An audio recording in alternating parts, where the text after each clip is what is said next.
Have you ever woken up one day and felt like something was off? Not wrong, just off.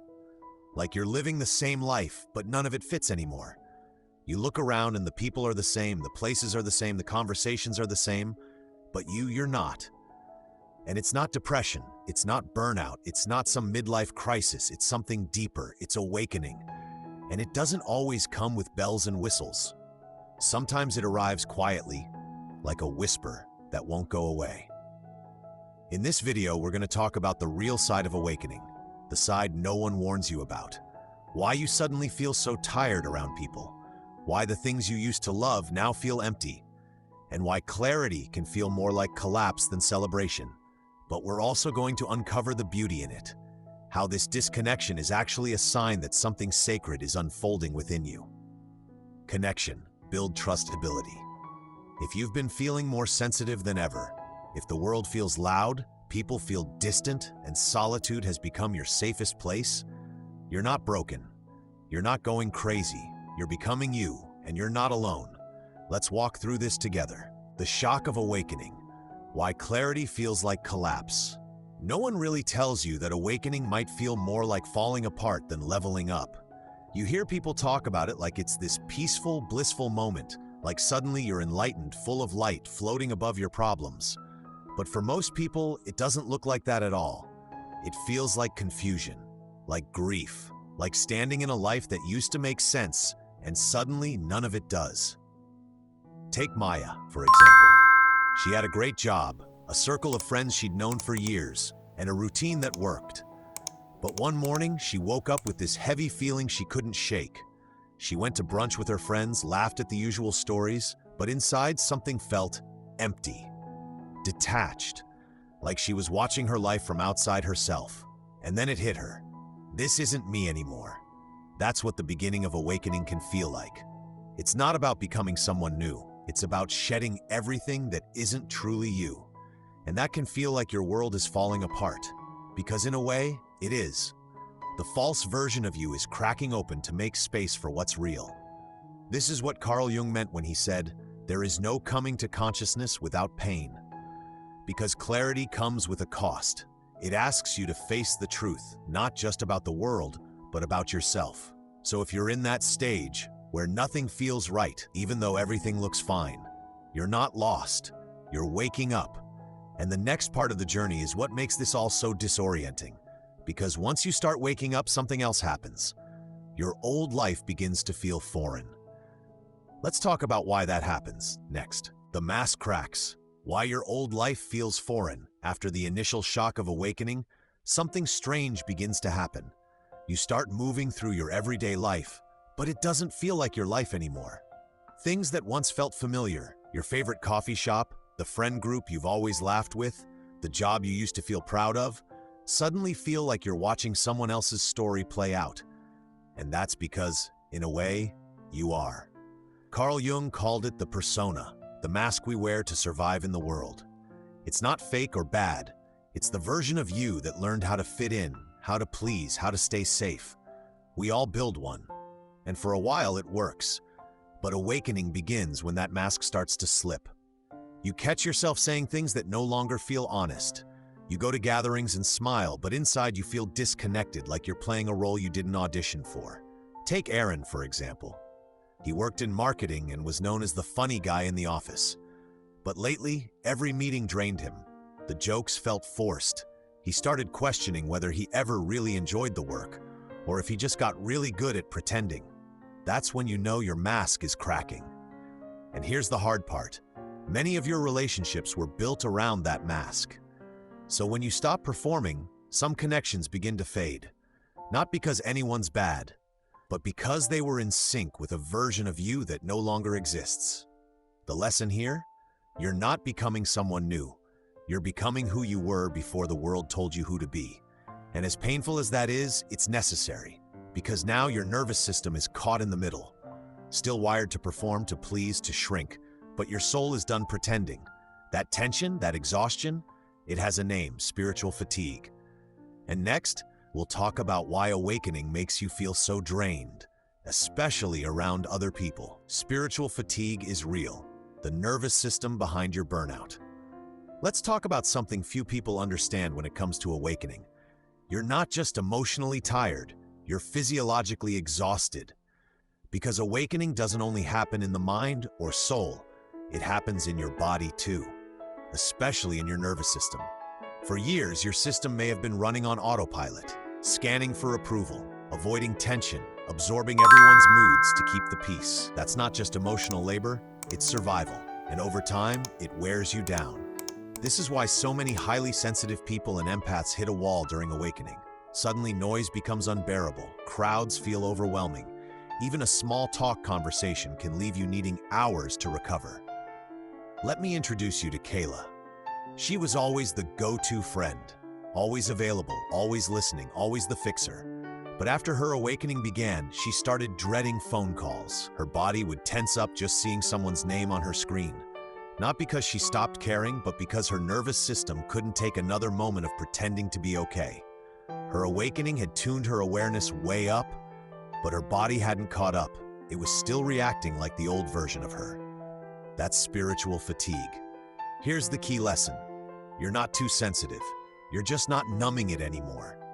And the beautiful part? Your body can adapt. With time, grounding, breath work, nature, and conscious rest, your nervous system learns to regulate at your new level of awareness. And when that happens, connection doesn't drain you anymore. It nourishes you. But first, there's something else we need to talk about. Because as you become more aware, another strange thing happens. You start getting triggered by people you never used to notice. Why? Because you're beginning to see the shadow in others and in yourself. Let's explore that. Next, the shadow in the mirror. Why people trigger you after awakening. One of the most surprising parts of awakening is how easily you start getting triggered. Not just by dramatic events or conflict, but by people you love, things you used to overlook, and even strangers doing completely ordinary things. It can feel like your sensitivity is out of control. But there's a deeper reason. You're beginning to see the shadow. Carl Jung described the shadow as all the parts of ourselves we've learned to hide or reject. Our fear, jealousy, anger, insecurity, but also our power, brilliance, and intuition. When you awaken, you don't just become more aware of your light, you become painfully aware of everything in you that's been left in the dark. And here's the twist. Once you start seeing your own shadow, you begin to recognize it in others too. Take Jordan, for example. She had a coworker who constantly bragged and needed validation. Before awakening, Jordan just found it annoying. But now, it made her angry, really angry. Until she realized it wasn't just him, it was a mirror. She had spent years chasing validation herself, trying to prove her worth. That's the shadow. It shows up where you least expect it. And it's not there to hurt you. It's there to wake you up. So when someone triggers you, pause. Ask, what is this reflecting back to me? Not to blame yourself, but to reclaim the parts of you that still want healing. The lesson? The people who irritate us most are often showing us the pieces of ourselves we're still learning to love. And the more you own your shadow, the less power those triggers have over you. But here's where it gets tricky. Sometimes in seeing all this, you start to feel like you're more awake than everyone else, more evolved, more conscious. That's a trap, a sneaky one. And it has a name, spiritual ego. Let's talk about how awakening can turn into performance and how to avoid that next. The spiritual ego trap, how awakening can turn into a performance. Awakening can be beautiful, liberating, profound. But there's a quiet danger that can sneak in without you even realizing it. It's called the spiritual ego. At first, you feel raw and open, like you're finally seeing through the noise of the world. But then something subtle starts to shift. You catch yourself thinking, why can't other people see what I see? Or worse, they're still asleep, I'm beyond that. It feels like awareness, but it's just another mask. The spiritual ego is when awakening becomes an identity, something to perform, not embody. And it can be just as exhausting and disconnected as the persona you worked so hard to let go of. Take Marcus, for example. After a tough breakup, he went deep into healing work, meditation, journaling, energy practices. It changed his life. But soon he found himself judging his friends for not doing the work. He stopped going to parties, stopped calling his mom because she didn't get him. And in all his peace and clarity, he was lonely. Because true awakening doesn't separate you from others, it softens you toward them. Here's the truth. If your growth leads you to isolation fueled by superiority, it's not growth, it's avoidance dressed up as enlightenment. The lesson? Real awakening brings humility, not hierarchy, compassion, not comparison. It reminds you that everyone is on their own path, and that you, not long ago, were where they are now. Once you release the need to be the awakened one, you create space for something even more beautiful, authentic connection. So how do relationships change once you stop performing? And what do real soul-aligned connections look like? Let's explore that next. From draining to aligned, how your relationships will transform. One of the most profound shifts that happens during awakening is in your relationships. And at first, it can feel like a loss. People you once loved being around start to feel heavy. Conversations you used to enjoy now feel surface level or even exhausting. And maybe the hardest part, you can't pretend to enjoy it anymore. But here's why. Your energy is shifting. You're no longer willing to shapeshift to fit in. You're not looking for approval. You're looking for alignment. That doesn't mean you stop loving people. It just means you stop abandoning yourself to stay connected. Let me tell you about Rachel. For years, she was the peacekeeper in her friend group. Always saying yes, always smoothing things over. But after her awakening, she started saying no. Not out of anger, but out of honesty. She stopped forcing laughter when the jokes didn't land. Stopped showing up out of guilt. And something amazing happened. Some friendships faded quietly, but others deepened in ways she never expected. The people who remained were the ones who saw her, not the version she used to perform, but her. That's what aligned connection feels like. It doesn't drain you. It doesn't require you to shrink or hide. It's mutual. It's nourishing. The lesson? You don't lose relationships because you're awakening. You lose the ones that were only ever holding on to the mask.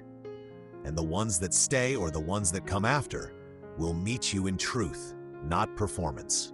So if you're in that in-between space right now, where it feels like you're walking away from people but not sure who's walking towards you, this is the clearing. And what comes next is what Carl Jung considered the ultimate goal, not perfection, but something far more powerful: integration. Let's talk about what that really means. Next, integration is the destination, what Jung really meant by wholeness. After the chaos, the fatigue, and the unraveling, there's something quieter that starts to take root. Not a finish line, not perfection, but integration. Carl Jung believed that the goal of life isn't to be flawless, it's to be whole. To bring together all parts of yourself, the conscious and unconscious, the light and shadow, the strength and sensitivity. And integration is what happens when you stop rejecting any part of who you are. It's when you realize you don't have to be healed to be worthy. You don't have to be enlightened to be lovable. You just have to be honest. Let's take Eli, for example. He spent years trying to fix himself, always in search of the next workshop, the next breakthrough, the next big release. But one day, sitting alone after a tough conversation with his dad, he didn't try to reframe it. He didn't try to rise above it. He just felt it. And in that moment, messy, human, and real, he felt more whole than he ever did chasing healing. That's integration. When your spiritual self and human self stop fighting each other. The lesson? Awakening isn't about becoming someone new. It's about remembering who you were before the world told you to be someone else, and then choosing to love that person completely. And from that space, everything changes. You begin to move through the world differently, not seeking connection, but radiating it, not protecting your energy, but embodying it. That's the beginning of a new chapter, one where awakening isn't something you survive, it's something you live from. Next video tease. So what happens once you begin living from this wholeness? How do you build a life from work to love to purpose that reflects your integrated self? In the next video, we'll explore exactly that, because integration isn't just an inner shift, it's the foundation for an outer life that finally feels like home.